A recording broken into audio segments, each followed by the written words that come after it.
அன்பார்ந்த மக்களுக்கு வணக்கம். நான் உங்கள் கார்த்திக் பிள்ளை அண்ட் வெல்கம் டு தி கேடி.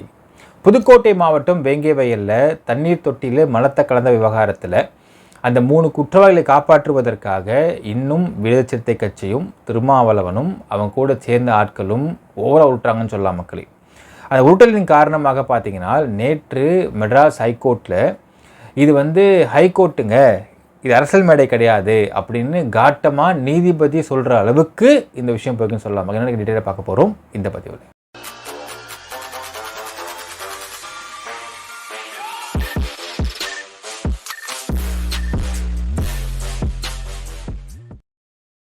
திருமங்கலத்தைச் சேர்ந்த கண்ணன் என்கின்ற தமிழ் முதல்வன் அப்படிங்கிற ஒரு நபர் போட்ட பெட்டிஷன் அடிப்படையில் பார்த்தீங்கன்னா என்ன போட்டிருந்தார்னால், புதுக்கோட்டை மாவட்டம் வேங்கை வயலில் தண்ணீர் தொட்டில் மலத்தை கலந்த விவகாரத்தில் உண்மை குற்றவாளியை கண்டுபிடிக்காமல் இருக்கிறாங்க. ஸோ உண்மை குற்றவாளியை கண்டுபிடிப்பதற்காக நாங்கள் ஆர்ப்பாட்டம் பண்ண போகிறோன்றதை பெர்மிஷன் கேட்டிருக்காங்க மக்களே. இப்போது உண்மை குற்றவாளி கண்டுபிடிக்கப்பட்டாகி விட்டது, அவங்க அனௌன்ஸ் பண்ணிட்டாங்க, டிக்ளேர் பண்ணிட்டாங்க அப்படின்னதுமே முந்தா நாள் பார்த்தீங்கன்னா நடந்த அந்த ஒரு ஹியரிங்கில் என்ன சொல்லியிருக்காங்கன்னா, ஹைகோர்ட்டில் மெட்ராஸ் ஹைகோர்ட் ஆஃப் மதுரை பெஞ்சில் நாங்கள் ஆர்ப்பாட்டம் பண்ண போகிறோன்னு சொன்ன அந்த ஒரு பெட்டிஷனை வாபஸ் வாங்க சொல்லியிருந்துருக்குறாங்க.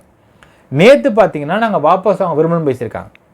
இப்போ நீதிபதி கேட்டிருக்காரு, நீங்கள் முந்தா நாள் ஒன்று சொல்கிறீங்க, நேற்று ஒன்று சொல்கிறீங்க, ஏன் மாற்றி மாற்றி பேசிகிட்டு இருக்கிறீங்க அப்படின்ற கேள்வி கேட்டிருக்காரு. ஒன்று. ரெண்டாவது சொல்கிறாரு, உண்மை குற்றவாளி இவங்க இல்லைன்னு நீங்கள் எப்படி சொல்ல முடியும்னு கேட்டிருக்காரு. ஏன்னால் பப்ளிக் ப்ராசிக்யூட்டர் சைட்லேருந்து சிபிசிஐடி தரப்பு 2 வருஷம் விசாரித்து அறிவியல் ஆதாரங்களோடு சப்மிட் பண்ணிருக்கிறாங்க.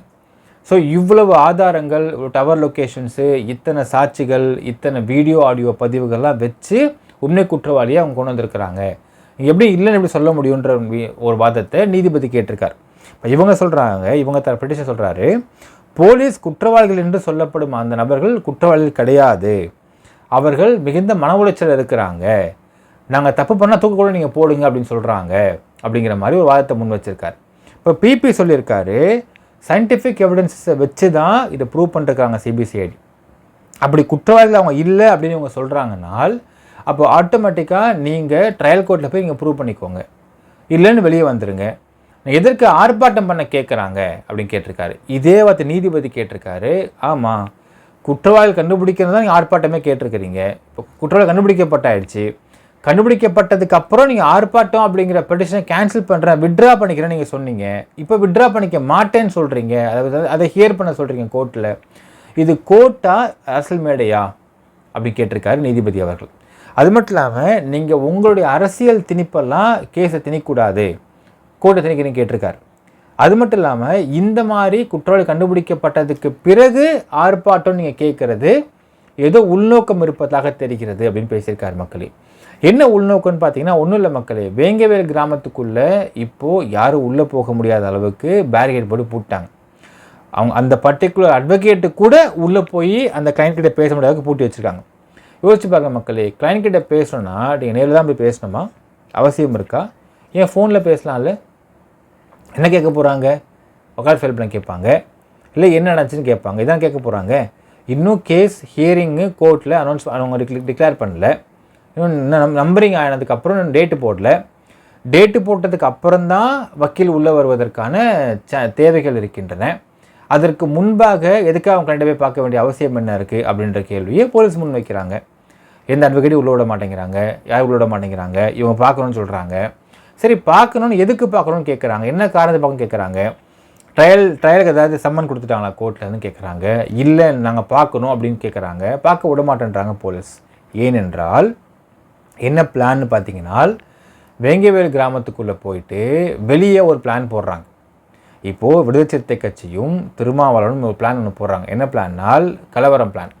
இப்போ இந்த கலவரம் பிளானை உள்ளே கொண்டு போய் உள்ளே சொல்லணும். எப்படி சொல்கிறதுன்றது யோசிக்கிறாங்க. இப்போ சப்போஸ் வெளியே வரவங்க கூட எங்கே போகிறாங்க, எங்கே வராங்க, யார் யாரை பார்க்குறாங்க, சந்திக்கிறாங்க அப்படிங்கிறது எல்லாம் காவல்துறை வாட்ச் பண்ணிட்டே தான் இருப்பாங்க.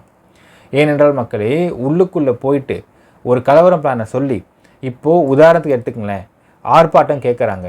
ஆர்ப்பாட்டத்துக்கு நீதிபதி உத்தரவுத்தரான்னு வச்சுக்கோங்க. உதாரணத்துக்கு இப்போ ஆர்ப்பாட்டன்ற பேரில் ஒரு 10,000 பேரை கூப்பிட்டு போவார். ஏன்னா திருமாவளவன் சொல்லியிருக்காரு, நான் கள்ளக்குறிச்சியில் ஆர்ப்பாட்டத்துக்கு 10,000 பேர் இறக்கணும்னு சொல்லியிருக்காரு. ஸோ 10,000 பேர் இறக்குறாங்கனால் இது வந்து ஆர்ப்பாட்டம் இல்லை, கலவரம் முடிவு பண்ணிக்கலாம் பண்ணுவாங்க. வேங்கவேல் கிராமத்து மக்களும் வெளியே வருவாங்க. வெளியே வந்து கலவரத்தை உண்டு பண்ணி போகிற வர பஸ்ஸை கொளுத்தி மக்களை அடித்து ஒரு ஜாதி பிரச்சனையாக மாற்றினா யார் தலைவர் எடுத்துக்க முடியும் அப்படிங்கிற கேள்வி இருக்கிறது. ஸோ நீதிபதி கேட்குறாரு, குற்றவாளி கண்டுபிடிக்கப்பட்டாச்சு, பப்ளிக் ப்ராசிக்யூட்டர் தெளிவாக என்ன கொடுத்துருக்காரு ரிப்போர்ட்லன்னு பார்த்தீங்கன்னா எவிடென்ஷியலோட சயின்டிஃபிக் ப்ரூஃபோடு கொடுத்துருக்காங்க, கண்டுபிடிச்சாங்கன்னு சொல்லியிருக்காரு.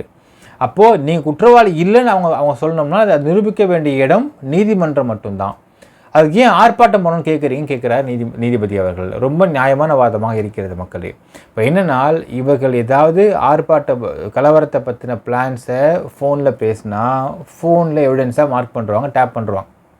ஏனென்றால் வேங்கவேல் கிராமத்தை பொறுத்தளவுக்கு 136 ஃபோன்ஸ் பகிர்ந்து பண்ணப்பட்டிருக்கிறது. அந்த கிராமத்தில் மொத்தமாக அவ்வளோதான் இருப்பாங்க மக்களே. அத்தனை பேர் ஃபோன் டேப்பிங்கில் இருக்க வாய்ப்பு இருக்குது. ஸோ இவங்க ஏதாவது கலவரத்தை பற்றி பேசினா டேப் ஆகிடும், ஈஸியாக மாட்டிப்பாங்க, கொத்தா வந்துக்கிடுவாங்க.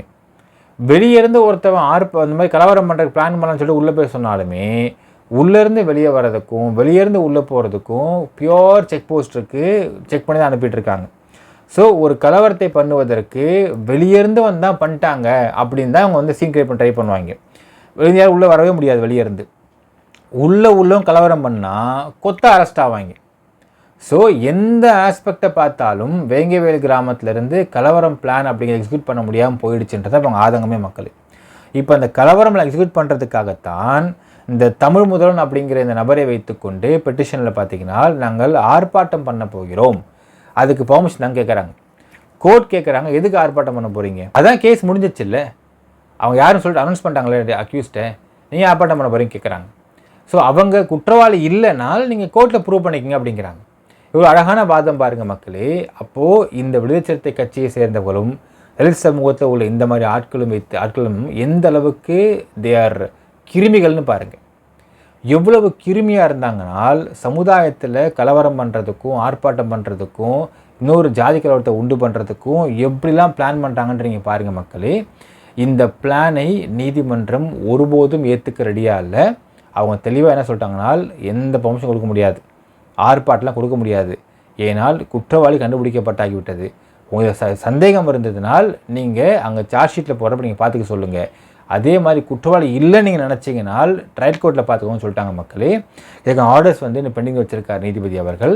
நமக்கு என்ன ஆசைன்னு பார்த்தீங்கன்னா அந்த ஆர்டர்ஸில் இது அரசியல் நோக்கிற்காகவோ இல்லை ஜாதி ரீதியான பிரச்சனைக்காக பண்ணப்பட்ட ஒரு சம்பவம் கிடையாதுன்றதே ஃபஸ்ட்டே சொல்லிட்டாங்க, முந்தானாலே சொல்லிட்டாங்க பப்ளிக் ப்ராசிக்யூட்டர் சைட்லேருந்து.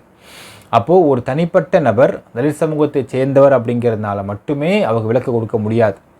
தனிப்பட்ட நபர் அவருடைய ஒரு சண்டையின் காரணமாக, அவருடைய ஒரு பிரச்சனையின் காரணமாக இந்த மாதிரி ஒரு சம்பவத்தை நிகழ்த்தியிருக்கார் அப்படின்றது ஏற்றுக்க முடியாத ஒரு விஷயமாக இருக்கிறது.